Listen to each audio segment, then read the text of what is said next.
4월 4일이 무슨 날인지 아세요? 4월 4일 윤석열 전 대통령이 헌법재판소에서 탄핵당한 날이죠. 5월 1일 그제죠.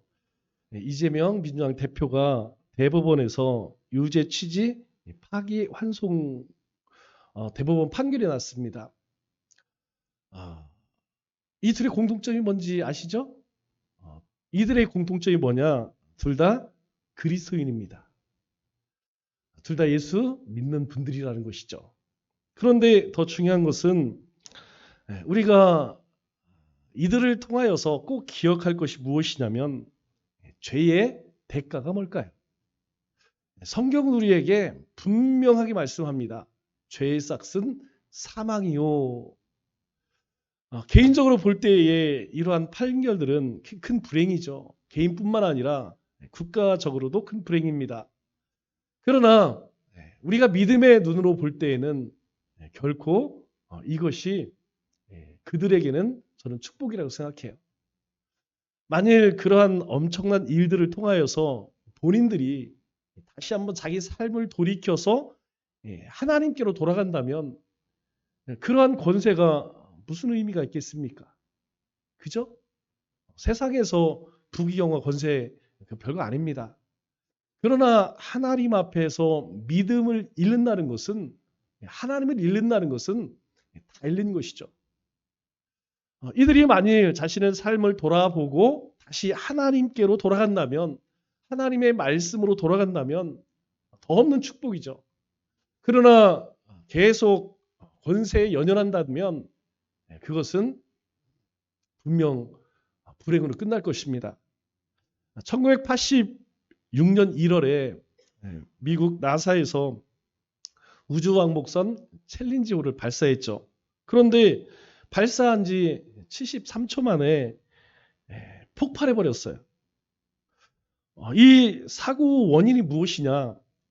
이 우주왕복선에 사용하는 부품, 작은 부품 하나 때문에 발사하자마자 폭발해 버렸죠. 그 부품이 뭐냐면 오링입니다. 오링. 조그만 링 하나. 그런데 이 결함이 이미 3개월 전에 발견했었대요. 그리고 이거 다시 설계하지 않으면, 교체하지 않으면 큰 문제가 생길 수 있다. 경고까지 했답니다. 그런데 상부에서 윗사람들이 야, 그 조그만 그 오링 하나가 뭔 큰 문제겠느냐. 그것 때문에 발사 일정을 다 늦추고 또 설계를 다시 하고 야, 그럴 수는 없다. 설마 이 작은 부품 하나 때문에 큰일이 일어나겠느냐? 이런 아니라는 생각 때문에 엄청난 참사가 일어났죠. 여러분 신앙생활도 저는 마찬가지라고 생각해요. 15만 개의 부품 중 단 한 개의 부품이 사고를 일으켰듯이 우리의 삶의 작은 죄 하나가 우리 믿음을 송두리째 흔들 수 있다는 것입니다. 우리 사자성어 가운데에 천장지제라는 말 혹시 들어보셨나요? 원래의 뜻은 천장지제 괴자의 혈 이런 뜻입니다. 간단해요. 우리 다 알고 있는 말입니다.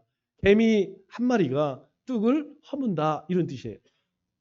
개미가 조그만 구멍 하나 뚫으면 그것이 이후에는 걷잡을 수 없게 큰 문제가 될 수 있다는 것이죠. 하나님께서는 우리가 생명의 길에서 벗어나지 않도록 때때로 수시로 경고의 사인을 줍니다. 그것은 자신만 알 수 있어요. 우리가 하나님의 말씀을 이렇게 벗어나잖아요. 그러면 하나님은 그 즉시 어떤 상황을 통해서 또는 사람을 통해서 말씀을 통해서 우리 안에 있는 성령님을 통해서 우리에게 경고의 메시지를 막 보냅니다. 여러분 요즘 재난 문자 오죠? 땡 하고 오죠? 그것처럼 우리가 하나님 말씀을 조금만 벗어나면 벌써 우리 마음에 하나님께서 이 경고 메시지를 막 보내세요. 이 사인들을, 이 작은 사인들을 우리가 무시하면 안 됩니다. 그것을 무시하게 되면 나중에는 걷잡을 수가 없다는 것이죠. 돌이킬 수가 없습니다. 작은 죄라도 우리가 회개하고 자복해야 한다는 것이죠. 우리가 다른 것, 삶의 문제 때문에 호들갑 떨 필요는 없어요. 그러나 이 죄만큼은 호들갑을 떨어도 괜찮습니다. 왜냐하면 그게 하나님의 은혜예요. 하나님의 뜻을 알고 그 뜻을 따르는 것이 하나님과 동행하는 삶입니다.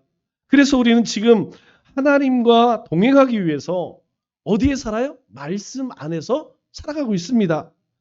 하나님의 뜻 안에 머무는 삶. 여러분 무엇일까요? 그것은 거룩한 삶이라고 말씀드렸어요. 뿐만 아니라 나 자신과 세상을 향해 달려가는 발걸음을 하나님께 돌이키는 것입니다. 하나님께서 말씀하실 때에 즉시 하나님께로 돌이키는 거예요. 그리고 하나님을 알아가는 삶이고 또 사랑할 수 없는 사람을 사랑하는 인내하는 삶이라는 것이죠. 그래서 우리의 삶 속에는 하나님의 뜻이 담겨져 있어요. 여러분 한 사람 한 사람 그 삶 속에는 하나님의 뜻이 담겨져 있다는 것이죠. 그리고 그 뜻은 우리의 삶을 통하여 보여져야 합니다. 오늘 본문은 예수님께서 이제 마지막 십자가를 지시기 전 기도의 자리로 나아가시는 그런 모습이죠. 1절로 23절까지 예수님께서 첫 번째 1절 말씀을 보면 누구를 위해 기도하느냐? 예수님 자신을 위해 기도합니다. 그리고 오늘 본문 11절은 제자들을 위해서 예수님께서 기도하시죠. 그리고 20절 이하에는 제자들의 전도를 통해서 앞으로 믿게 될 성도들을 위한 기도입니다. 그런데 우리가 오늘 이 본문 가운데에 이 기도를 통하여서 이 기도 가운데 하나님의 뜻이 담겨져 있는 것을 알 수 있어요. 우리가 11절을 다시 한번 볼까요? 이렇게 말씀하죠. 나는 세상에 더 있지 아니하오나 제자들은 세상에 있사옵고 나는 아버지께로 가지만 거룩하신 아버지여 내게 주신 아버지의 이름으로 그들을 보존하사 그들을 지키사 우리와 같이 그들도 하나 되게 하옵소서. 하나 되게 하옵소서. 주님이 가시기 때문에 제자들이 하나 되게 하옵소서 이렇게 이야기해요. 여러분 이 기도의 가장 중요한 말은 하나 되게 하옵소서. 왜 예수님께서는 마지막 이제 십자가를 지기 전 기도하시면서 왜 제자들에게 하나 되게 하옵소서 이렇게 기도했을까요? 그것은 제자들이 아직 하나가 되지 못했기 때문이라는 것이죠. 이 12 제자들은 예수님 곁에 있었어도 결코 하나 되지 못했습니다. 예수님을 따르겠다고 가족들을 다 버리고 떠나왔지만 여전히 그들 가운데는 누가 크냐 이 문제로 다투었죠. 예수님의 인기가 높아지고 사람들이 열광하면 열광할수록 제자들 사이에는 이상한 기류가 흘렸습니다. 심지어 예수님께서 이 예루살렘에 입성하게 되면 예수님의 오른쪽 또 왼쪽에 앉게 해달라고 각별한 청을 넣는 사람들까지도 있었죠. 타시악에서 예수님을 통해서 뭔가 권력을 좀 누리고 싶었어요. 부귀 영화를 누리고 싶었던 것이죠. 지난주 큐티 말씀을 보니까 누구 이야기가 나오죠? 고라 일당에 대한 이야기가 나오죠. 여러분 고라와 그리고 그를 따랐던 많은 사람들 왜 그랬을까요? 바로 권력욕이라는 것이죠. 그런 말이 있습니다. 한국 사람은 세 사람이 모이면 세 자리를 맡는다라는 말이 있어요. 사람 셋만 만들면 너는 회장하고 너는 총무하고 너는 뭐하고 자리를 맡는데 근데 자리 좋아한다는 것이죠. 그 이면에는 뭐가 있는 것이죠? 그렇게 권력 욕심이 있다는 것입니다. 그렇다면 예수님께서는 왜 그렇게 힘써 제자들이 하나 되기를 원하셨을까요? 하나 되는 것이 왜 중요할까요? 하나 된다는 것, 여러분 가만히 생각해 보면 그것은 세상에 다 각각 다른 다양성을 하나 통일성 안에 담는 것입니다. 여러분 통일성이 뭐예요?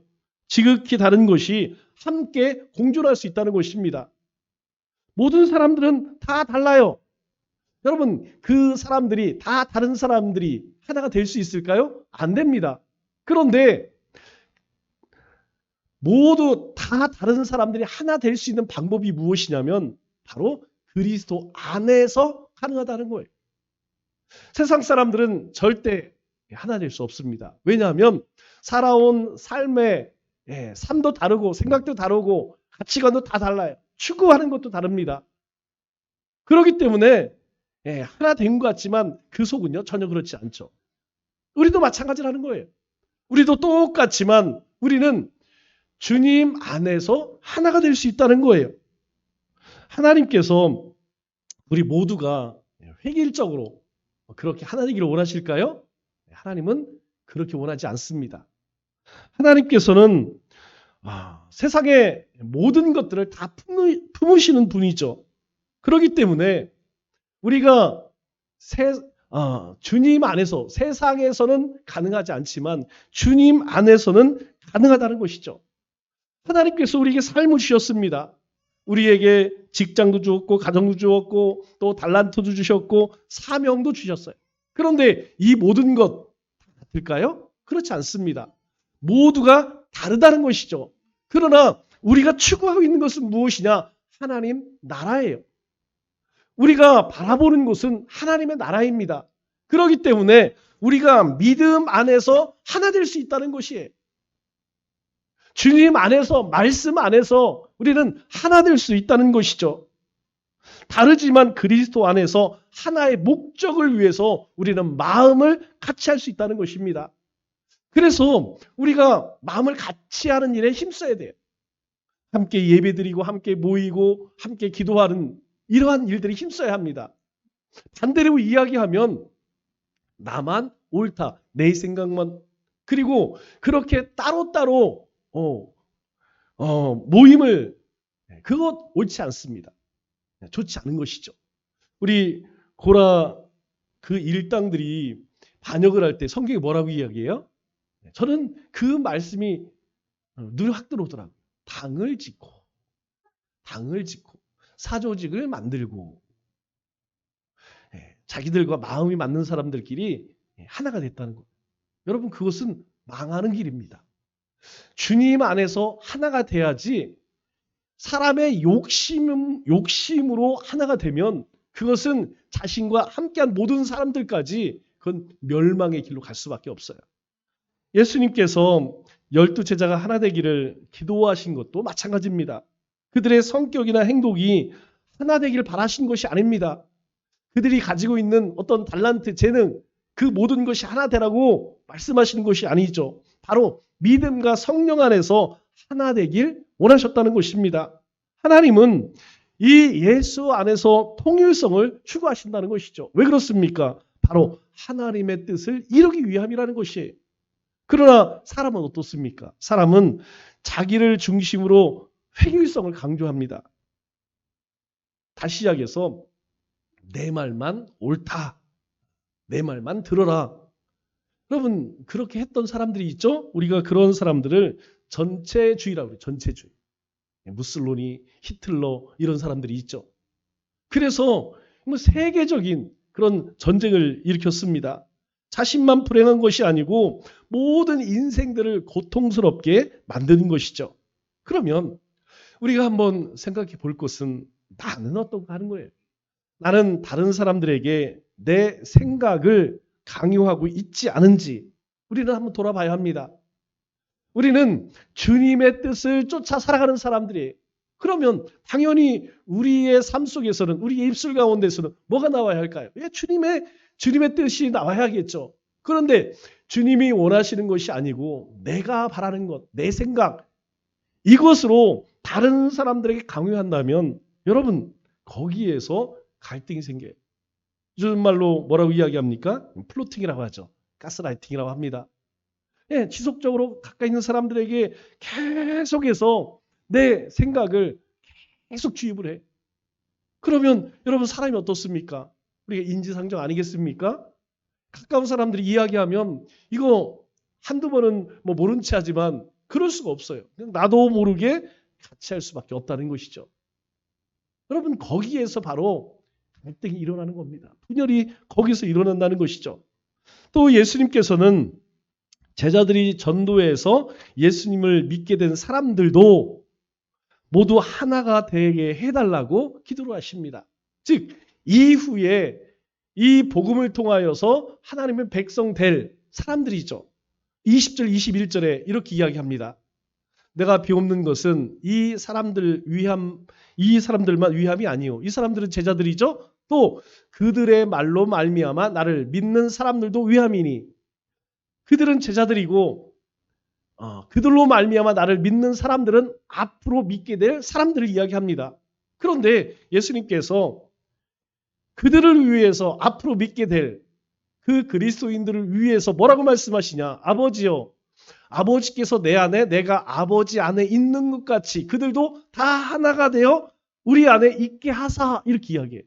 세상으로 아버지께서 나를 보내신 것을 믿게 하옵소서. 제자들만 하나 될 것이 아니라 앞으로 믿게 될 모든 하나님의 백성들이 하나가 되어서 마치 주님과 예수님이 하나가 된 것처럼 그들도 하나가 돼서 왜 하나가 되라고 해요? 세상으로 아버지께서 나를 보내신 것을 믿게 하기 위해서. 온 세상이 예수님이 그리스도라는 것을 알게 하기 위해서, 즉 복음이 땅끝까지 전해지기 위해서 지금이나 앞으로 믿게 될 모든 그리스도인들이 하나 되게 하옵소서 이렇게 말씀해요. 이 말씀 가운데 신비한 것을 발견합니다. 그 신비가 무엇이냐면 아버지께서 내 안에, 내가 아버지 안에 있다는 것이에요.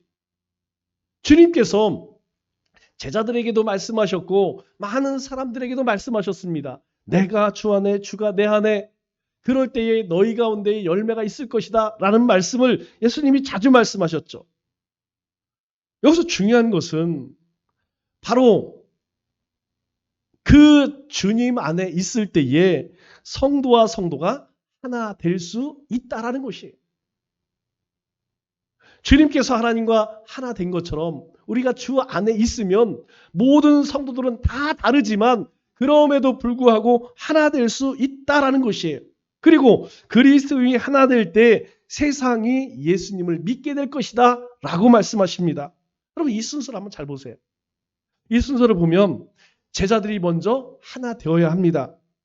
그래야 제자들을 통해서 예수님을 믿게 된 사람들도 하나가 된다는 것이죠. 그럴 때 세상이 예수님이 하나님께서 보내신 하나님의 아들임을 알게 된다는 거예요. 세상이 예수님을 믿게 된다라는 것입니다. 여기서 우리가 발견하는 것이 무엇이냐면 바로 전도의 방법과 전도의 목적은 하나라는 것을 알게 돼요. 여러분 전도의 방법이 뭡니까? 먼저 믿는 사람들이 하나 되는 거예요. 전도의 목적은 무엇입니까? 그리스도인이 하나 되는 것을 통해서 예수님이 전해지고 믿는 사람들이 믿지 않은 사람들과 결국 하나가 된다는 거예요. 그러니까 제자들이 하나가 되면 앞으로 믿을 성도들도 하나가 되고 그렇게 믿는 사람들이 다 하나가 되면 세상 가운데 하나님의 복음이 저절로 증거되어진다, 전해진다 이 말씀을 하는 것이죠. 결국 말씀하는 게 무엇이냐면 하나 되라는 거예요. 마음을 하나 되게 하라는 거예요. 어디에서? 주님 안에서. 말씀 안에서 하나 되라는 것입니다. 각각 자기 생각, 자기 뜻을 쫓는 것이 아니고 이 주님의 말씀 안에서 그리스도 안에서 하나 되라는 거예요. 그렇다면 우리가 전도 안 되는 이유를 금방 알 수 있죠. 그러면 전도가 안 되는 이유가 무엇입니까? 의외로 간단합니다. 그것은 믿는 사람들이 하나 되지 않기 때문이라는 것이죠.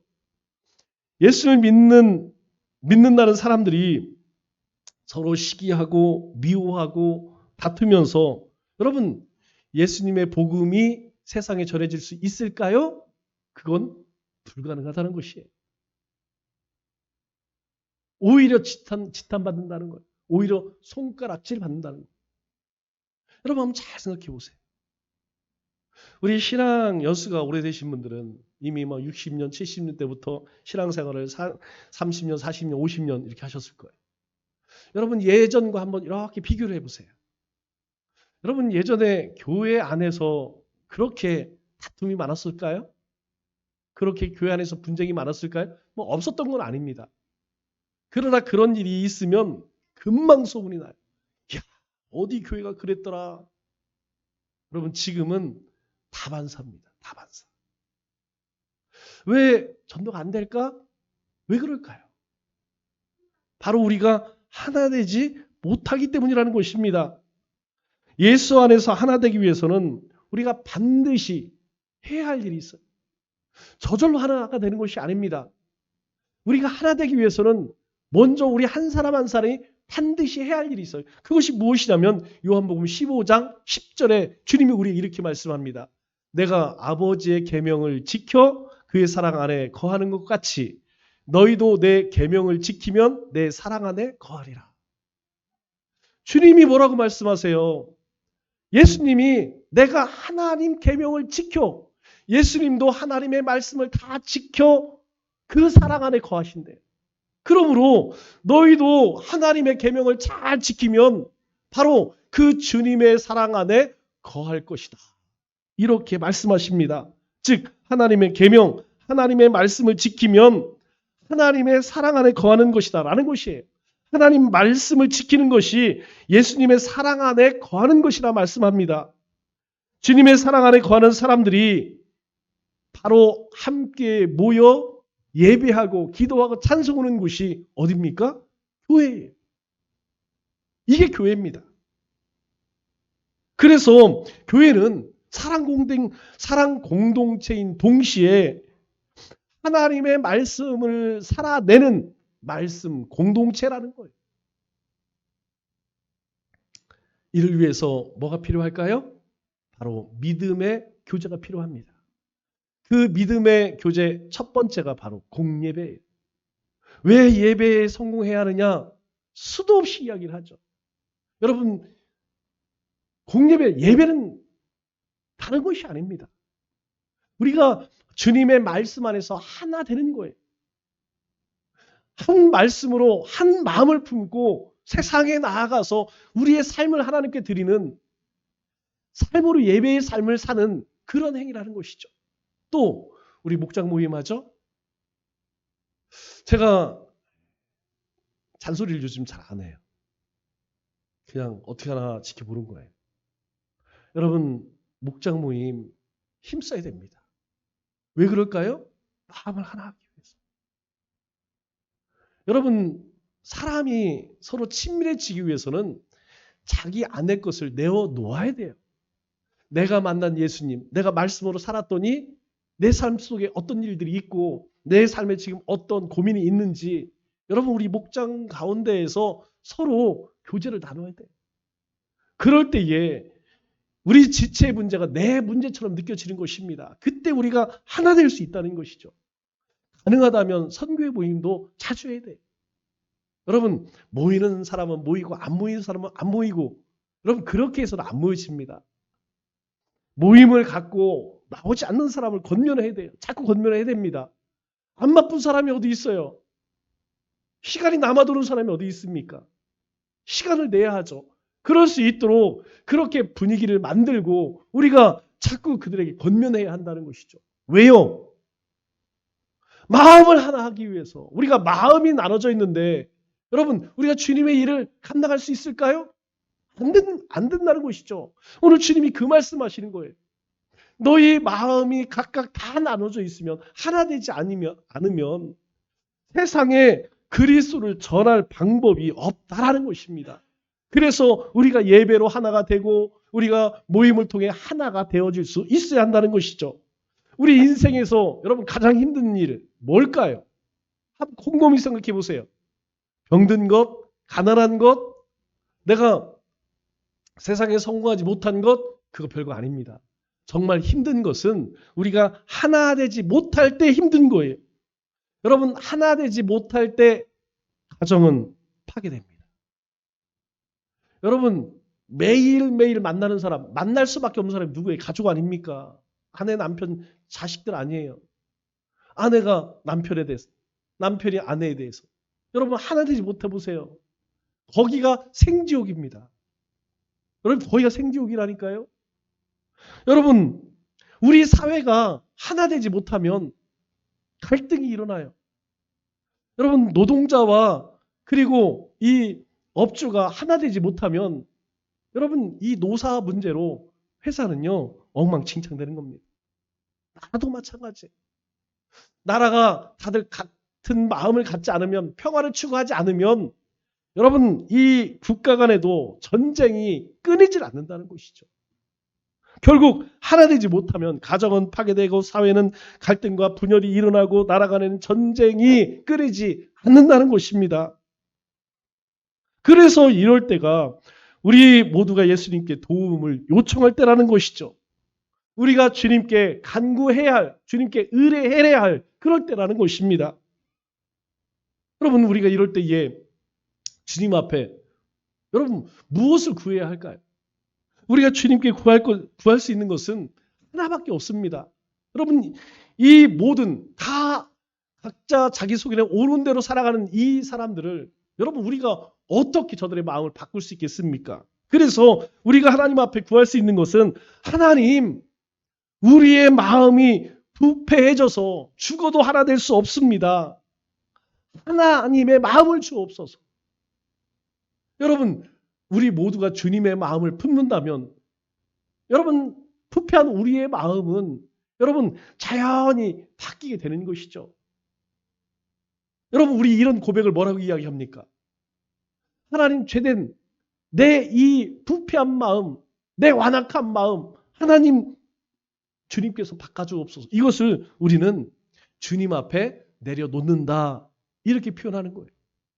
주님 앞에 내어 맡긴다 이렇게 표현하는 것입니다. 주님 앞에 내 모든 것을 포기한다 이렇게 말하는 거예요. 여러분 이 의미가 무엇입니까? 주님 저는 마음이 부패했습니다. 저는 죄인입니다. 여러분 이 뜻은 한마디로 주님 앞에 항복하는 거예요. 저는 아무것도 할 수 없는 무능한 존재입니다.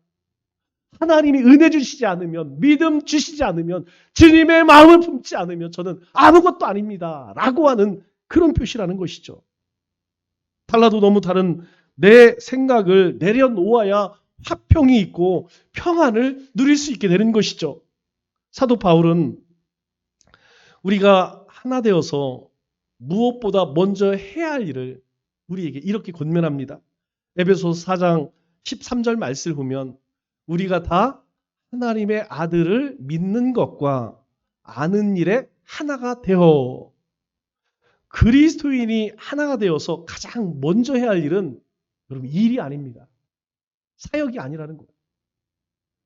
우리가 가장 먼저 해야 할 일은 예수님을 믿는 것과 그리고 제대로 아는 일에 하나가 되어야 한다.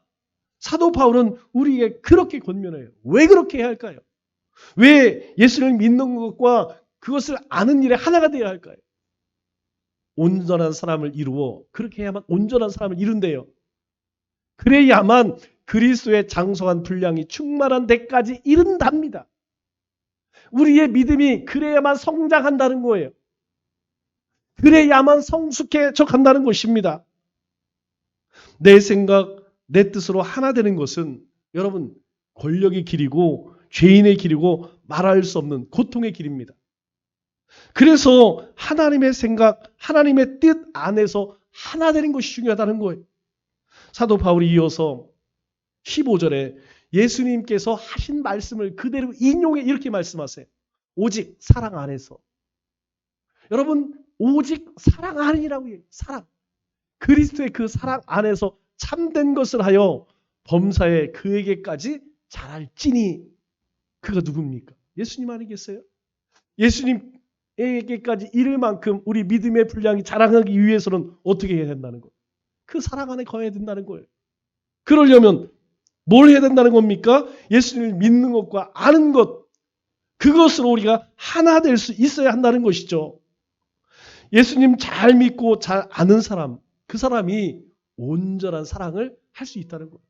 그럼 바꿔 이야기하면 예수님도 잘 몰라. 예수님 잘 안 믿어. 여러분 이런 사람은 온전한 사랑을 할 수 없다는 것입니다.